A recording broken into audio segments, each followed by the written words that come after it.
ಈ ಯಾಂತ್ರೀಕರಣದಿಂದ ತಪ್ಪಿಸಿಕೊಂಡು ಸೃಜನಶೀಲವಾಗಿ ಬರೆಯೋದಿದೆಯಲ್ಲ, ಇದು ಪೊರೆ ಕಳ್ಸ್ಕೊಂಡ್ರೆ ಮಾತ್ರ ಸಾಧ್ಯವಾಗುತ್ತೆ, ಇಲ್ಲದ್ರೆ ಆಗಲ್ಲ. ನಾವೆಲ್ಲ ಹುಟ್ಟುವಾಗ ಬಹಳ ತಿಳಿಯಾಗೇ ಇರ್ತೀವಿ, ತಿಳಿಯಾದ ಮನಸ್ಸು ಮಗು, ಯಾವ ಭೇದ ಭಾವವೂ ಇಲ್ಲ, ನೀಲಿ ಆಗಸ.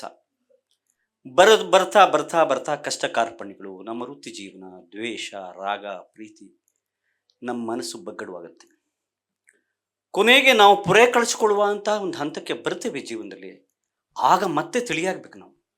ಆಗ ಪ್ರೀತಿ, ಕಾರುಣ್ಯ ಮಗುವಿನ ಥರ ಆಗಬೇಕು.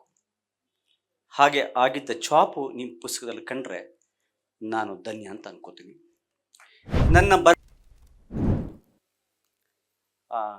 ಬೆಳಗ್ಗೆ ಸುಮಾರು 3 ಗಂಟೆಗೆ ಎದ್ದು ನಾನು ಬರೀತಾ ಇದ್ದೆ. ಕೇವಲ 1 ಗಂಟೆ ಮಾತ್ರ ಬರೀತಾ ಇದ್ದೆ ಅಷ್ಟೇ, ಜಾಸ್ತಿ ಬರೀಕ್ಕೆ ಆಗ್ತಿರ್ಲಿಲ್ಲ. ಯಾಕೆಂದರೆ ಪತ್ರಕರ್ತರಾದ ನಮಗಿರುವ ಸಮಸ್ಯೆ ಅಂದರೆ ಒಂದು ಯಾಂತ್ರೀಕೃತವಾದ ಭಾಷೆ. ಹೇಳಿದರು, ಕೇಳಿದರು, ತಿಳಿಸಿದರು, ಅಭಿಪ್ರಾಯಪಟ್ಟರು. 40 ವರ್ಷ ಬರೆದಿದ್ದೀನಿ ನಾನು ಆ ಥರನೇ.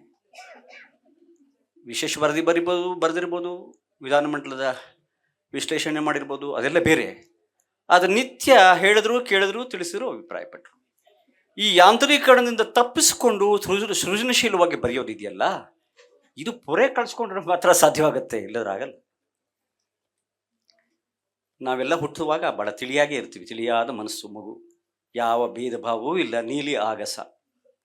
ಬರ್ತಾ ಬರ್ತಾ ಬರ್ತಾ ಕಷ್ಟ ಕಾರ್ಪಣ್ಯಗಳು, ನಮ್ಮ ವೃತ್ತಿ ಜೀವನ, ದ್ವೇಷ, ರಾಗ, ಪ್ರೀತಿ, ನಮ್ಮ ಮನಸ್ಸು ಬಗ್ಗಡುವಾಗುತ್ತೆ. ಕೊನೆಗೆ ನಾವು ಪೊರೆ ಕಳಿಸ್ಕೊಳ್ಳುವಂಥ ಒಂದು ಹಂತಕ್ಕೆ ಬರ್ತೇವೆ ಜೀವನದಲ್ಲಿ. ಆಗ ಮತ್ತೆ ತಿಳಿಯಾಗಬೇಕು ನಾವು. ಆಗ ಪ್ರೀತಿ, ಕಾರುಣ್ಯ ಮಗುವಿನ ಥರ ಆಗಬೇಕು. ಹಾಗೆ ಆಗಿದ್ದ ಚಾಪು ನಿಮ್ಮ ಪುಸ್ತಕದಲ್ಲಿ ಕಂಡ್ರೆ ನಾನು ಧನ್ಯ ಅಂತ ಅನ್ಕೋತೀನಿ. ನನ್ನ ಬರವಣಿಗೆ ಹಿಂದಿರುವ 3 ಪ್ರಸಂಗಗಳ ಬಗ್ಗೆ ಪತ್ರಕರ್ತನಾಗಿ ಮತ್ತು ಲೇಖಕನಾಗಿ ನಿಮ್ಮ ಮುಂದೆ ಭಿನ್ನಮಿಸ್ಕೊಳ್ತೇನೆ. 96ರಲ್ಲಿ ನಾನು ಚಿಕ್ಕಮಗಳೂರಲ್ಲಿದ್ದೆ. ನಂದೊಂದು ಪತ್ರಿಕೆ ಇತ್ತು, ಮನುಜ ಮತ ಅಂತ.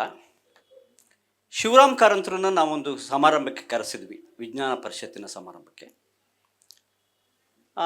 ಅವ್ರನ್ನ ಊರಿನಲ್ಲಿ ಹೊರಗಡೆ ಅವ್ರ ಅಂಬಾಸಿಡರ್ ಕಾರ್ ಬಂದಾಗ ಪರಿಚಯ ಮಾಡಿಕೊಂಡು ಗೆಸ್ಟ್ ಹೌಸಿಗೆ ಕರ್ಕೊಂಬರುವಂಥ ಹೊಣೆಗಾರಿಕೆ ನನಗಿತ್ತು. ಕಾರಂತರು ಅಂದರೆ ನಮಗೆ ಭಾಳ ದೊಡ್ಡ ಮೇರು ಪರ್ವತ, ಹಿಮಾಲಯ ಇದ್ದ ಹಾಗೆ. ನೋಡೋಕ್ಕೆ ಭಯ ಆಗ್ತಾಯಿತ್ತು. ಭಯ ಅಂದರೆ ಗೌರವ ಮಿಶ್ರಿತವಾದ ಭಯ. ಬಂದ್ವಿ, ಗೆಸ್ಟ್ ಹೌಸಿಗೆ ಕರ್ಕೊಂಬಂದ್ವಿ. ಅವರು ಕಾಫಿ ಎಲ್ಲ ಕುಡಿದು ವಿಶ್ರಾಂತಿ ತೊಗೊಂಡು ಫೋಟೋ ಸೆಷನ್ ಎಲ್ಲ ಮುಗಿದ ನಂತರ ನಾನು ಧೈರ್ಯ ಮಾಡಿ ಅವ್ರ ಪಕ್ಕದಲ್ಲಿ ಹೋಗಿ ಕೂತ್ಕೊಂಡು, ಸರ್ ನಿಮ್ಮದೊಂದು ಸಂದರ್ಶನ ಬೇಕು ನನ್ನ ಪತ್ರಿಕೆಗೆ ಎಂದೆ. ಅವರು ನನ್ನನ್ನು ನೋಡಿದ್ರು. ನೋಡಿದಾಗಲೇ ನಾನು ಕಳೆದು ಹೋಗ್ಬಿಟ್ಟೇನೋ ಅಂತ ಅನಿಸ್ಬಿಟ್ಟು ನನಗೆ. ಏನು ಓದಿದ್ದೀನಿ ನನ್ನನ್ನು ಅಂತ ಕೇಳಿದರು. ನಾನು ಹೈಸ್ಕೂಲ್ನಲ್ಲಿ ಅವರದ್ದು ಸ್ವಪ್ನದ ಹೊಳೆ ಓದಿದ್ದೆ. ತಕ್ಷಣ ನೆನಪಾಯಿತು, ಸರ್ ನಿಮ್ಮ ಸ್ವಪ್ನದ ಹೊಳೆ ಓದಿದ್ದೀನಿ ನಾನು ಅಂತಂದೆ. ಆಮೇಲೆ ನೋಡು, ನೀವು ಪತ್ರಕರ್ತರಾದ ತಕ್ಷಣ ಓದೋದನ್ನು ನಿಲ್ಲಿಸಿಬಿಡ್ತೀರಿ, ನೀವೇ ಬ್ರಹ್ಮಜ್ಞಾನಿಗಳು ಅಂತ ತಿಳ್ಕೊಬಿಡ್ತೀರಿ. ಪತ್ರಕರ್ತರಿಗೆ ಜೀವನದ ಸಮಸ್ತ ಅನುಭವ ಇರಬೇಕು, ಅದನ್ನು ಪಡ್ಕೊಳ್ಳುವಂಥ ಒಂದು ಕುತೂಹಲ ಇರಬೇಕು ನಿಮಗೆ. ನೃತ್ಯ ಇರ್ಬೋದು, ಪರಿಸರ ಇರ್ಬೋದು, ಸಂಗೀತ ಇರ್ಬೋದು, ಯಕ್ಷಗಾನ ಇರ್ಬೋದು, ಎಲ್ಲದರ ಪ್ರಾಥಮಿಕ ತಿಳುವಳಿಕೆ ಇರಬೇಕು ನಿಮಗೆ ಅಂತಂದರು. ಹೌದು ಸರ್ ಅಂತಂದೆ. ಏನು ಕೇಳ್ತೀವಿ ಕೇಳು ಅಂಥೇಳಿ ಸುಮಾರು 1 ಗಂಟೆಗಳ ಕಾಲ ನನಗೆ ನನ್ನೊಂದು ಸಣ್ಣ ಪತ್ರಿಕೆ, ಅದಕ್ಕೆ ಸಂದರ್ಶನವನ್ನು ಕೊಟ್ಟರು. ಕಾರಂತರು ಅವತ್ತು ಹೇಳಿದ ಪಾಠ ಇವತ್ತಿನವರೆಗೂ ನಾನು ಕಾದ್ಕೊಂಡು ಬಂದಿದ್ದೀನಿ. ಹೊಸ ಹೊಸ ಓದು ಮತ್ತು ಹೊಸ ಹೊಸ ವಿಷಯಗಳ ಬಗ್ಗೆ ನನ್ನ ಕುತೂಹಲ ಯಾವತ್ತೂ ತಣಿಯೋದಿಲ್ಲ. ಮತ್ತು ಅದು ನನ್ನ ಅನುಭವವನ್ನು ಮತ್ತು ನನ್ನ ಪ್ರಜ್ಞೆಯನ್ನು, ನನ್ನ ವಿವೇಕವನ್ನು ವಿಸ್ತಾರ ಮಾಡಿದೆ. ಈ ಸಂದರ್ಭದಲ್ಲಿ ಕಾರಂತರನ್ನು ನಾನು ನೆನಪಿಸ್ಕೊಳ್ತೇನೆ. 2ನೇ ಪ್ರಸಂಗ ಪೂರ್ಣಚಂದ್ರ ತೇಜಸ್ವಿಯವರು, ನಿಮಗೆಲ್ಲರಿಗೂ ಗೊತ್ತಿದೆ. ಆಗಾಗ ನಾವು ಅವರ ತೋಟಕ್ಕೆ ಹೋಗ್ತಾ ಇದ್ವಿ, ಚಿತ್ರಕೂಟ ಮೂಡಿಗೆರೆಯಲ್ಲಿ. ಮೂಡಿದರೆ ಚೆನ್ನಾಗಿ ಮಾತಾಡೋರು, ಯಾಕ್ರೋ ಬಂದರು, ನಿಮಗೂ ಕೆಲಸ ಇಲ್ಲ ನನಗೂ ಕೆಲಸ ಹಾಳು ಮಾಡ್ತೀರಿ ಅಂತ ಅವರು ತಮಾಷೆಯಾಗಿ ಅವ್ರನ್ನ ಭಾಳ ನಿಗೂಢವಾಗಿ ನಾವು ನೋಡ್ತಾ ಬಂದ್ವಿ, ಅಷ್ಟೇ ಕುತೂಹಲದಿಂದ ನೋಡ್ತಾ ಬಂದ್ವಿ. ನಾನು ಒಂದು ಸರಿ ಧೈರ್ಯ ಮಾಡಿ, ಸರ್ ನಮ್ಮ ಪತ್ರಿಕೆಗೆ ನೀವೇನಾದರೂ ಲೇಖನ ಬರೆದ್ರೆ ಸಂತೋಷ ಆಗುತ್ತೆ ಅಂತಂದು. ಅವರು ಸಹಜ ಕೃಷಿ ಅಂತ ಒಂದು ಕಿರು ಹೊತ್ತಿಗೆ ಅದನ್ನು ಕೊಟ್ಟು, ಇದನ್ನು ಒಂದು ಹುಲ್ಲಿನ ಕ್ರಾಂತಿ ಅಂತ ಪುಕ್ಕುಕ ಅವರದ್ದು, ಅದನ್ನು ಅನುವಾದ ಮಾಡಿದ್ರು ಅವರು, ಅಥವಾ ಅದರ ಆಧಾರದ ಮೇಲೆ ಬರೆದಿದ್ದು ಅಂತ ಅನಿಸುತ್ತೆ, ಪ್ರಕಟಿಸು ಅಂತ ಹೇಳಿದರು. ಸರಿ, ನಮ್ಮ ಪತ್ರಿಕೆಯಲ್ಲಿ ಅದು ಧಾರಾವಾಹಿಯಾಗಿ ಬರ್ತಾ ಇತ್ತು. ನಮಗೂ ತೇಜಸ್ವಿ ಬರೆದಿರೋ ಅಂತ ಬಹಳ ಖುಷಿ ಇತ್ತು. ಒಂದು ದಿನ ಅವರ ಒಂದು ಪೋಸ್ಟ್ ಕಾರ್ಡ್ ಬಂತು. ಪ್ರಿಯ ಮೂರ್ತಿ, ನಿನ್ನ ಪತ್ರಿಕೆಯಲ್ಲಿ ನನ್ನ ಇದು ಲೇಖನಗಳು ಬರುತ್ತಿರೋದು ಸರಿಯಷ್ಟೇ, ಆದರೆ ಸಾಕಷ್ಟು ಮುದ್ರಣ ದೋಷಗಳಿದೆ, ಅದನ್ನು ಸರಿ ಮಾಡ್ಕೋ, ಓದುಗರಿಗೆ ನಾವು ಒಳ್ಳೆಯ ಭಾಷೆಯನ್ನು ಕೊಡಬೇಕು. ಇದು ಕೂಡ ನನ್ನ ಮನಸ್ಸಲ್ಲಿ ಉಳಿದಿದೆ.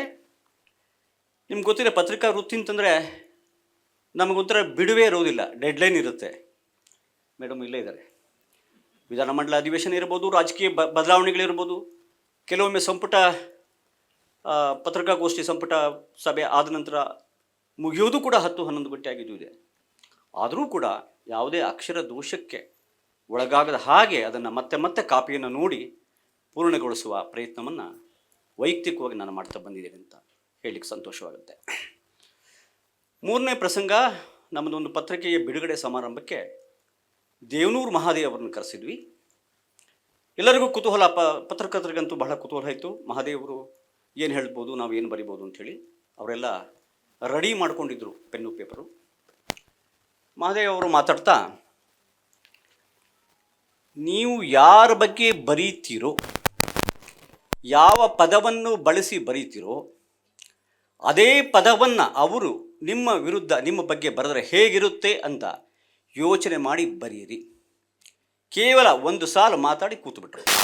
ಅಂದರೆ ಬರವಣಿಗೆಯಲ್ಲಿ ಹಿಂಸೆ ಇರಬಾರ್ದು, ಬರವಣಿಗೆಯಲ್ಲಿ ಬೇರೆಯವರ ತೇಜೋವಧೆ ಮಾಡಬಾರ್ದು, ಚಾರಿತ್ರ ಹರಣ ಮಾಡಬಾರ್ದು. ಇದು ಇವತ್ತಿನ ಕಾಲಘಟ್ಟದಲ್ಲಿ ಪತ್ರಿಕಾ ವೃತ್ತಿ ಹೊರಡುತ್ತಿರುವ ಸಂದರ್ಭದಲ್ಲಿ ಹೆಚ್ಚು ಪ್ರಸ್ತುತವಾಗಿದೆ ಅಂತ ಹೇಳ್ತಾ, ಈ 3 ಅಂಶಗಳನ್ನು ನಾನು ಉಳಿಸ್ಕೊಳ್ಳೋಕ್ಕೆ ಪ್ರಯತ್ನ ಮಾಡಿದ್ದೀನಿ.